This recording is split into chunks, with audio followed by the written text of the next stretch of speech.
houses, in New York show. My name is Michael Pinter, where I teach you how to start flipping or wholesaling houses, or if you're already doing how to grow your business. It's a little windy here and a little noisy here, but I'm still going to do this video.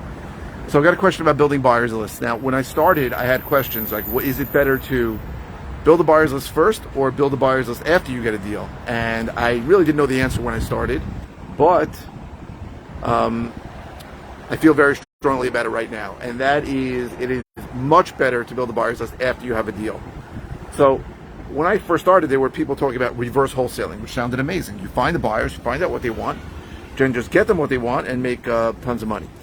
The problem with building a buyers list, certainly in New York, but in a lot of places, is that, as the great Greg Helbeck says, it's mental masturbation, right?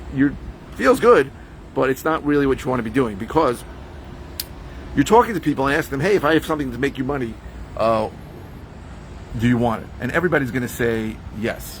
Everyone. So the problem is, you don't even know if they're real buyers, right? They may have bought something, you may get them off a list of people that say they're buyers, but you don't know if they're real buyers. So I feel very strongly that you want to get a deal first. Now, there's a few reasons for that. The first thing is that I've spoken to people who literally have been trying to build a buyers list for 2 years, right? And they haven't gotten one deal. It is so much easier to think you're building a buyer's list than it is to find a seller who's willing to sell you a property at a discount. It's so loud here. I'm on the 4th floor, and you would think I am on the street. So, number one, you don't want to be wasting your time. And a lot of what you think is going to be building your buyer's list is wasting your time. Now, if you had a deal, then you really find out who the buyers are, right? If it's a good deal, buyers will come to it. Now, I'm not saying every single guy who can buy is going to buy your deal. But if every single buyer who seems interested says you're priced too high, you're probably priced too high. Also, and don't base that on just a few people if you don't know if they're real buyers or not. But also, they may not want to buy in your area. They may be cash poor at this point. They may be a guy who does 1 or 2 deals a year and they're in the middle of doing a deal. There's a million reasons why somebody wouldn't buy it. But it's easy to build a buyer's list once you have a deal, right? And what's amazing today is that with Facebook Marketplace. Oh, there's John. John, thank you for asking this question.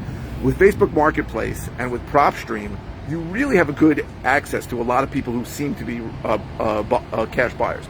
So I'm not saying that without a doubt those lists are going to be perfect, or that people you find on Facebook Marketplace are really going to buy.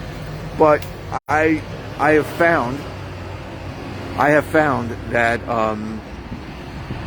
if you have something that's really priced well in any area, even a new area, that if you put it out on Facebook and you use the PropStream buyers list, you can find buyers that way.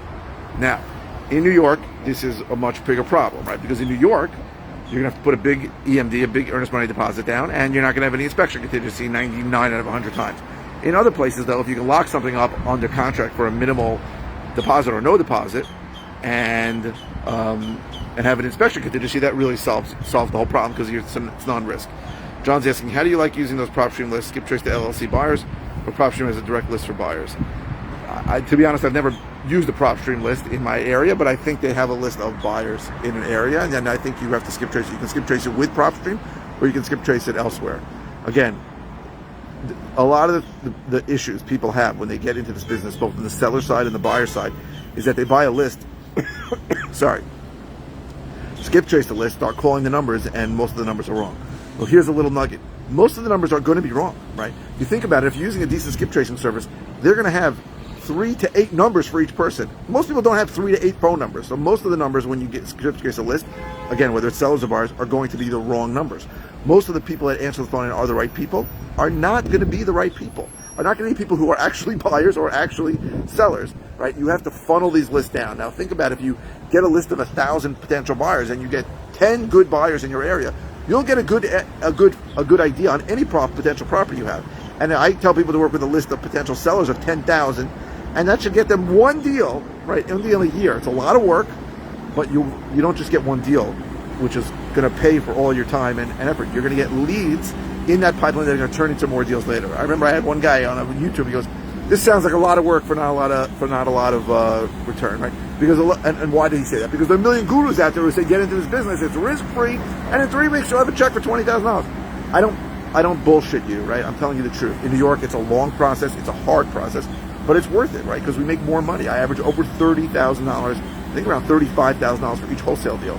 So if you want to work part time for a year calling people, going on appointments, getting deals, and get a $35,000 deal, which in next year you'll get 2 deals or 3 deals, to me it's worth it. And the reason why, I'm being very straight with you, the reason why everybody doesn't do it is because it's hard, right? It's a simple business, but it's a hard business.